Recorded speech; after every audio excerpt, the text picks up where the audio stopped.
What is up, Mariners fans, Mariners Nation? I am back. It has been a few months since I've made a video. Just been super busy.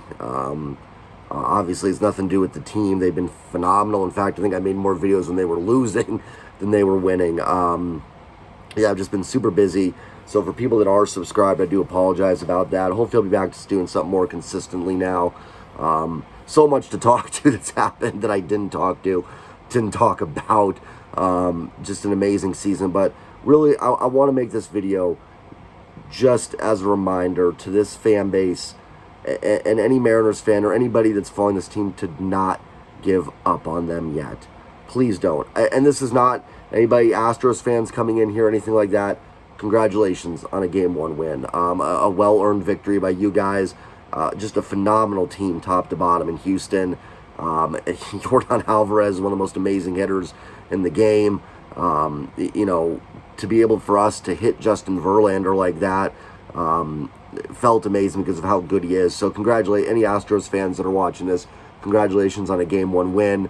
I certainly don't wish you the best of luck the rest of the series, but a phenomenal team in Houston. But this message is just for Mariners fans to not give up on this team yet. It's at the end of the day, it certainly hurts. It was a game that looked like the Mariners had in the bag, and they didn't get. But you know what? That's playoff baseball. We've seen what playoff baseball is. There's really high highs, and there are really low lows. We saw the highest of highs on Saturday when they were down 8-1 against Toronto, came back and won that baseball game. That's the highs of postseason baseball right there, the euphoria of it. Unfortunately, we've got the range of emotions in the last two games as we felt the lowest of lows yesterday afternoon to lose that game like that. But the series is not over by any stretch of the imagination. Luis Castillo goes on Thursday.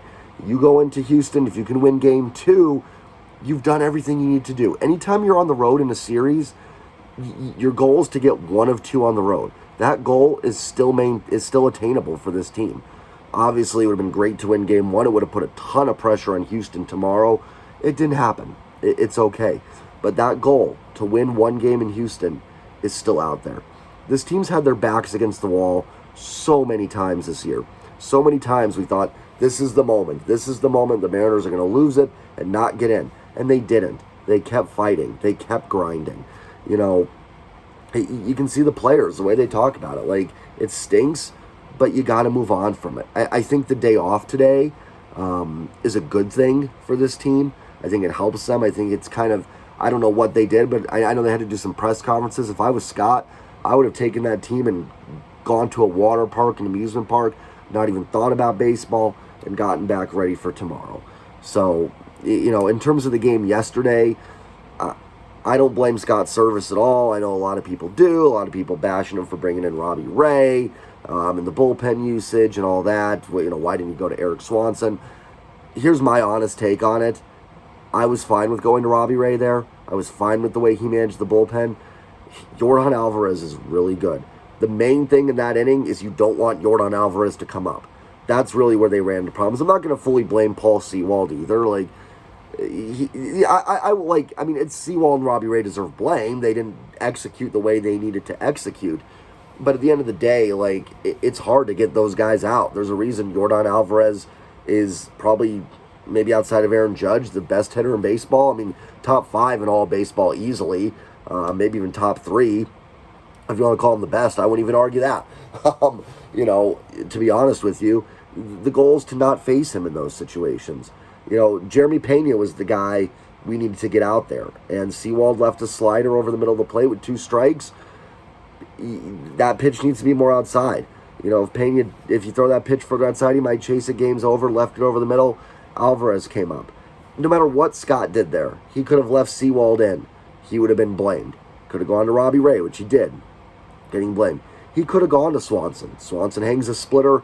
Alvarez hits it out. He gets blamed. He could have gone to Matthew Boyd. Gets blamed. He could have gone to Festa, Penn Murphy. I don't care who it is. Alvarez is going to take you deep. I'm not saying every pitcher was going to give a home run to him in that scenario, but yeah, Yordan Alvarez can homer off anybody on this staff. He could homer in the first inning off Luis Castillo on Thursday. He's that good. I mean, I'm obviously well aware any hitter can homer off any hitter at any point in the game. But, Alvarez is a special hitter. That's going to happen. You hope in those situations that he doesn't come up. That's really what the issue was in that ninth inning. I don't blame Scott. It's a tough call to make. It's easy to sit back and say, oh, you got to go to Swanson there or leave Sewald in. I'm not saying Robbie Ray was the best decision. It's probably not what I would have done. I do like the idea of Robbie Ray out of the bullpen in the playoffs, but I thought he'd have like an uptick in velocity, and he didn't. That was weird. I thought he'd be coming out throwing 97, 98, and he was still sitting at 94. That I thought was kind of odd. But I don't think Robbie Ray is really someone that you play the matchups with. I don't mind him as sort of a swing guy if your starter's struggling. Like if Logan or like Castillo is struggling in 3 innings, I don't think bringing in Robbie Ray is the worst idea to eat a couple innings up there in that type of role. But I don't think he's someone that you bring in for one batter as a specialist. They don't really have a lefty specialist. It was, like I said, it's tough either way. Do you leave Sewald in? I mean, it seems like Swanson's the guy everybody wanted. Swanson had a really good year. He wasn't as lights out in September, though, either. So I don't know if there's a really a right decision there. So I'm going to continue to ride with Scott. I think he's done a great job with this ball club. He's kept them going. He's going to keep them upbeat. And that's the most important thing, in my opinion, that a manager can do, is keeping this team on the right track, keeping their spirits high. At the end of the day, the players have to execute. And it wasn't just Robbie and Paul Sewald. Andres Munoz gave up a 2-run home run to Alex Bregman. Logan Gilbert was really good, I think, for his first postseason start. But he still got tagged for 3 runs. He gave up the home run to Gurriel, the double to Alvarez. He wasn't perfect either. So it takes everybody. I certainly can't get on the offense. It'd been great to add a couple more runs, but they got to Justin Verlander. I can't get on them for that. So, at the end of the day, you have to, as a fan, throw that game out. You have to let it go. It is what it is. Houston got up 1-0. Whatever helps you with it. Whether you just say, hey, Alvarez is a great hitter, he beat us. Whether you sit there and just maybe pretend that Justin Verlander threw 8 shutout innings on you, and that's how you lost. And you go, hey, it was a wash. You know what? I didn't think we were going to beat Verlander anyways.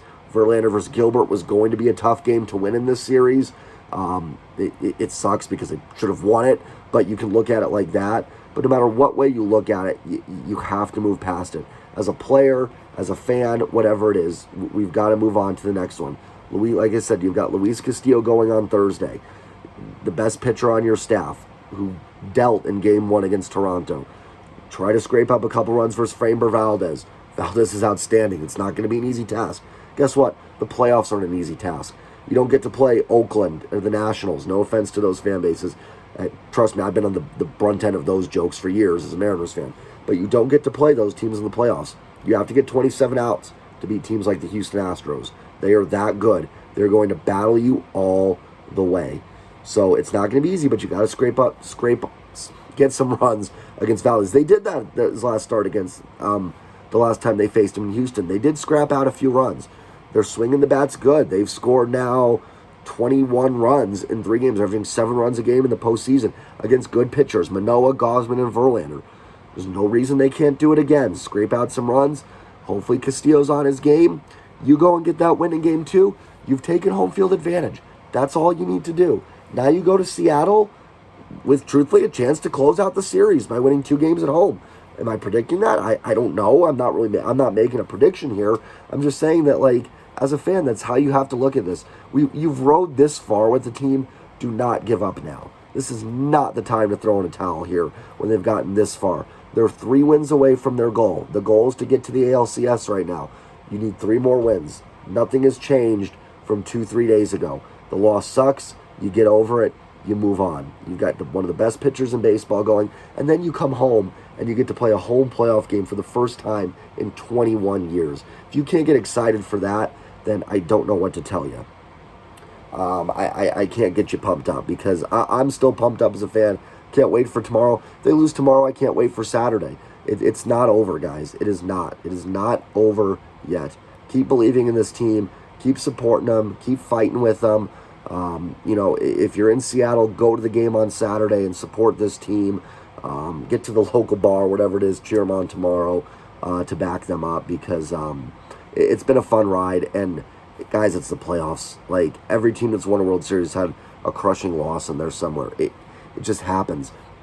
This is that feeling that we haven't had for 21 years.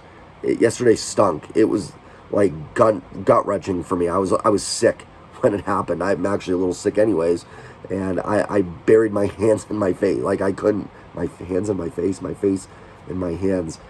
It hurt like heck, but it is what it is. That's the playoffs. Like I said, we saw the highest of highs on Saturday.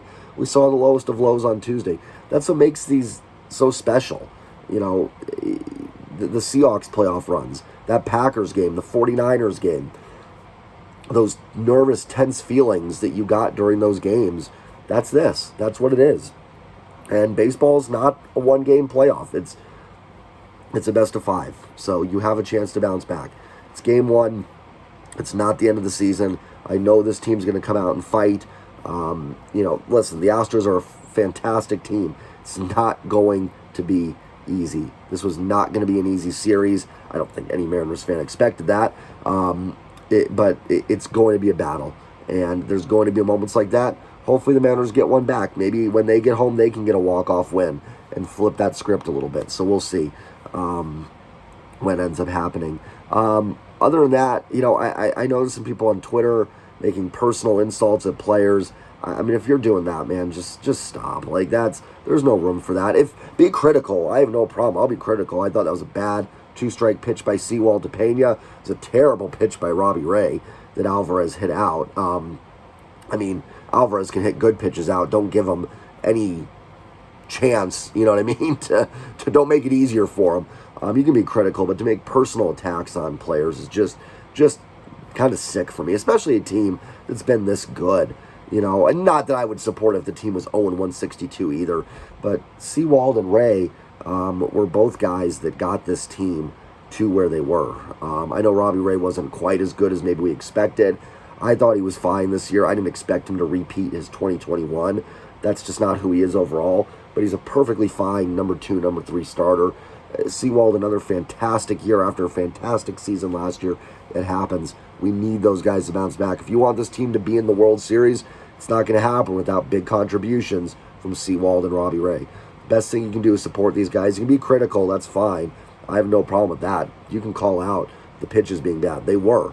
But you don't need to make personal attacks on guys with families and stuff like that. I just think that's pretty sick. So, Mariners fans, just want to make this, it's been 13 minutes, but a fairly quick video just to keep your heads up. Do not give up on this team yet.